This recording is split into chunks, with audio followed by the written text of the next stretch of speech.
A story to help you lock in. And I don't know whose story this originally is, but there was a Mexican fisherman and a really highly educated businessman that vacationed where the Mexican fisherman left out of. He would go there once a year to renew. But as the businessman was walking along the beach, he noticed every day there was this one fisherman that came in earlier than everyone else. And finally, he decided to stop and talk to him. At which point, the fisherman answered, "I finish early. I have enough." And the businessman was like, "What do you do with the rest of your day?" He's like, "I go home, I take a nap, I eat dinner with my family, and then I tell my kids stories, and then at the end of the day, I go play the piano in a local cantina." And the guy was like, the businessman was tweaking because he'd spent so much money on his education. There had to be a better way. Usually nonsense, by the way. So he tells the fisherman, "You need to stay out till 5 o'clock. And then, once you've caught enough fish, then you get a second boat and you do the same thing over and over again."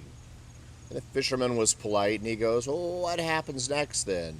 He goes, "Then you get another boat, and then another boat, and then another boat, and then you're a monopoly in the local village and everyone is working for you." And then the fisherman's like, and then what do I do?"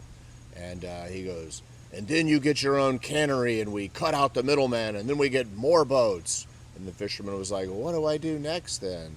And he's like, "Then we license you as a business in New York City and we make a public stock offering with your fish company." And then the Mexican fisherman was like, and then what happens next?" And this perplexed the Harvard MBA. Wow.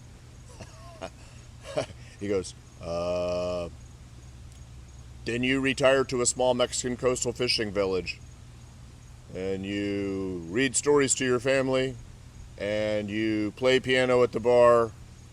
You get the picture. You know, we live in this society that is obsessed with more. And I don't know. I find very few peaceful people out there. I find very few people that are actually happy.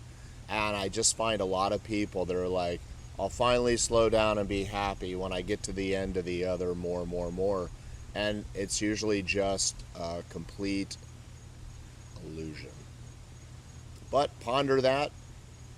Think about it. Which one would you rather be? And give this channel a follow. My name is John. I run a company called Dream Leader Institute. And I recently, well, I'm not retired. I never want to retire. I like giving my gifts, but I recently moved to a small coastal fishing town with less than 30 people. And I'll tell you, small communities, I've lived in big cities and small communities, and to each their own, but small communities, they get it far better.